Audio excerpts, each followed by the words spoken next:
What's up, guys? It's Quinn. It's Alex. It's Iconic Comic. We're back and we're ready to review Ant-Man and the Wasp. This is going to be a non-spoiler review. We're not going to give anything away about the movie. No plot points. We're just going to give our likes, our dislikes, things that maybe could have been a little bit better, a score, and if you should go see this movie. We're going to do a whole separate spoiler review, so if you want to get nitty-gritty with it, we're going to do a whole another video about that. But for now, non-spoilers. But before we get into that, make sure you guys head over to tblocks.com.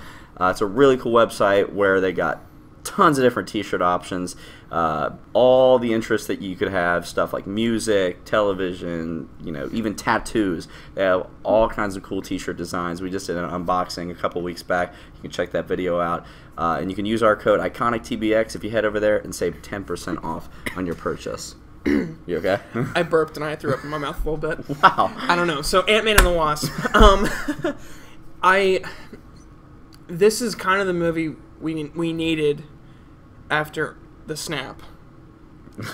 It was just like boom, kind of a breather movie, which we knew that it was going to be. It needed to be, yeah. Yeah, we knew we weren't going to be on the edge of our seats on a roller coaster of emotions the whole time. We knew that going in, and they did a really good job of it. It was a very similar tone to the first one, which... Smart. Yeah, smart move. Because, you know, I lost what I was saying because you said something. Sorry. No, you're fine. When I think, the first thought coming out of this movie to me was, I think it lived up to my expectations. Yeah. Didn't surpass. And it didn't fall way short or anything like that. I think it just met my expectations of what I needed this movie to be. And that means, you know, action. The action, I think they actually upped the action from the last movie when it came to, you know, the way they get small and go back to their regular size and use that in combat. And then use the little discs that they made in the first movie where things would get big or small. They used that very well, improved the combat. And the movie was hilarious. You know, I almost felt like they were trying to add levity after Infinity War. Like it was their goal. Yeah, and I really do think they did a good job of it. And I feel like it answered a lot of questions. Well, it answered a big question about where Scott Lang was. Obviously, he was under house arrest. And they called back to when he was in Germany and he wrecked shop as Giant Man. So he was under house arrest. It's not really a spoiler because, you know. It's in the trailers. He has the ankle bracelet. Which it allowed... And don't they even say it in Infinity War? Did they? Yeah, like Scott's like under house arrest right now. I don't remember that. But... what I liked most about it is the relationship between him and his daughter. Yes. You know, I thought that was really cool because we only really got a family life with Hawkeye. And it reminded us that there's still human beings with lives. Some of them now. Most of them traded that in to be a superhero. But as far as that goes, we'll move on. The performances, I feel like, they all stayed true to their character. Hank Pym was awesome. Him and Hope, I thought those two really stayed true to their character. And I didn't think about it. It didn't make sense. It's a spoiler part, so I'm going to leave that for the next video. Go on. I'm glad you left it out. But going off that, you know, I'm glad they built off of Hope and Pym's relationship and the way it ended in the first movie. So there really wasn't a lot of, you know, family tension between those two, which made sense because they kind of wrapped that up in that first movie. I thought it's a good thing because sometimes sequels rehash like character tropes that happened in the first movie. Like, I was worried going into this movie that it would have been like, oh, they had another falling out, and they were going to have to reconcile eventually. But really, they were pretty tight as father-daughter relationships go. And I think that's what this movie's kind of about in a way. It's just kind of like family. You know, you have Scott's family, and then you got the Pym family, and it's focused around those guys. Little less of Scott's family besides his daughter in the movie than it was the last time. They're kind of just super side characters, which I'm fine with. They don't need to be in the movie a lot. They're not super important. Michael Pena, he was good. I think he was in the movie a little too much. I think it was kind of one of those deals where everybody loved him in the first movie, and it was like, let's add like 20% more in this one. And most of it hit. There were just a couple times where the jokes didn't hit. And that's what I would say about the movie as a whole. Like, I would say 85% of the jokes hit. And like 15% were just kind of, that's funny. But like, when you can acknowledge that it's funny and say that, it's really like... very tip of the iceberg humor. And I feel like with that character, it's not... can't really put my finger on it, though, because it was perfect in the first movie. It had the perfect amount, and it was like what you said and what I said earlier. They just wanted... they took what the fans said and like oh, I loved him in the first one. I thought he was awesome. I thought he was hilarious. And they heard that and be like, okay. We're going to add a couple more in the pot for you. And overall, that's pretty much my only major complaint about the movie. Like, it's not even that major. The story was sound, good villain. Another solid Phase 3 villain that you can actually kind of sympathize with, connect with a little bit. Not as much as I would say like a Killmonger or even a Thanos, but like it was a villain that wasn't just I'm evil for being evil.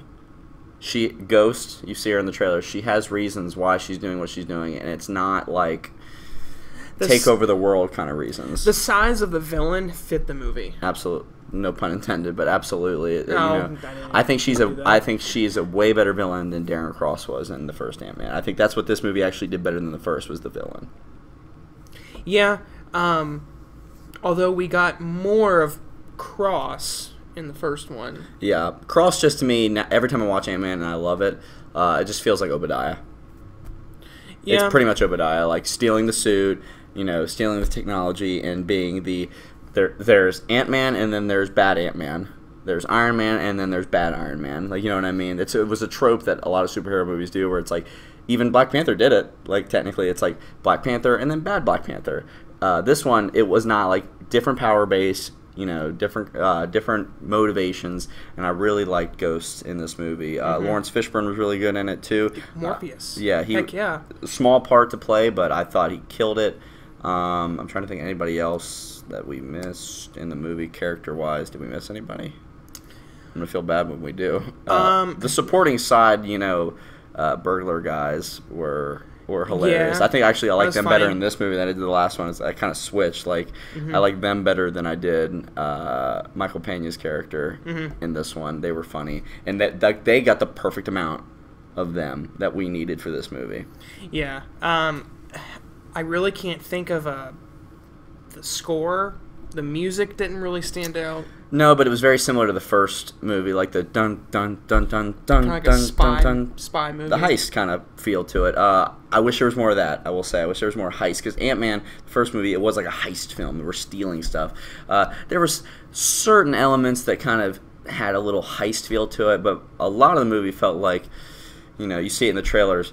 We're on the run with Hank Pym and Hope, and we're diving into the quantum realm and stuff. Not a ton of heist stuff, but minor stuff. Definitely stay for the post-credit scenes.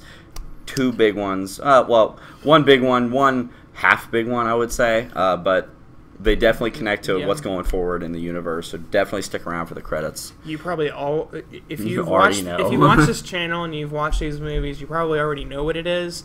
But we'll get into that, because we'll get into that in the spoiler review. Absolutely. So let's go ahead and score this bad boy. Do you want to go first? Or do you want me to go first? I want you to go first. I always go first. Okay, right. Fine. I'll go first. No, I'll do it. No. I'm gonna give Ant-Man and the Wasp an 8 out of 10. 7.5. 7.5 out of 10. 8 out of 10. So collectively, 7.75 out of 10. Yeah. But I still really liked the movie, and I feel like, and one thing I didn't mention is, I think it would be good when it's a trilogy. yes, I if it gets that far. I hope it's a trilogy. If maybe we'll see. Maybe. No spoilers. Yeah, no spoilers. They don't even know if Ant-Man lives in this one. He might die. I don't know. I'm trying to think of all the Phase 3 movies in general and like where I would kind of put it, because you got Civil War, Doctor Strange, Guardians 2, Spider-Man, Thor, Black Panther, Infinity War, and this one. I might put it above Guardians 2, actually. I think I'll put it above Guardians 2. Yeah. I don't think I'd put it above like Civil War or, you know, Doctor Strange. You know, it's almost level with Doctor Strange for me. It's like They this. haven't. So Marvel really hasn't. Slipped in this phase. Except for the Avengers movies. Well, even with the Avengers movies, their sequels are kind of lackluster. They had like so. Infinity War? That's different. No, I mean like the second movie in the trilogies.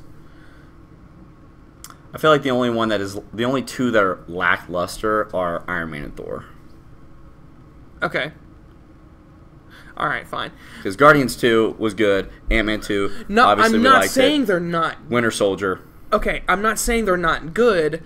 I'm saying like, except for the main event. Well, what am I even saying? I don't know what you're saying. Like with Guardians. Hold on, no. I'm gonna say this. With Guardians 2, it lived up to the expectations. Was like right here, but now that we've lived with it for a while, not as good as the first. But for a sequel, that's saying a lot because it's so hard to make a sequel. It is really hard. Look at Thor 2. I mean, Blech. it's tough. But then Thor Ragnarok is also a sequel, and that was way better than Thor 2. Okay. Maybe the third one is just the big When daddy. I say sequel, I mean the second movie. Okay, second one. Okay. Except for Cap. Yeah, he stepped up the game like in the second one. Yeah. But yeah, so... What were we saying? Let us know what you guys thought in the comment Whatever. section down below. Make sure you guys like, Comment, share, and subscribe. so you guys don't miss a single thing from the channel. Make sure you guys stay tuned. Stay iconic. And cue music. Holy Grail.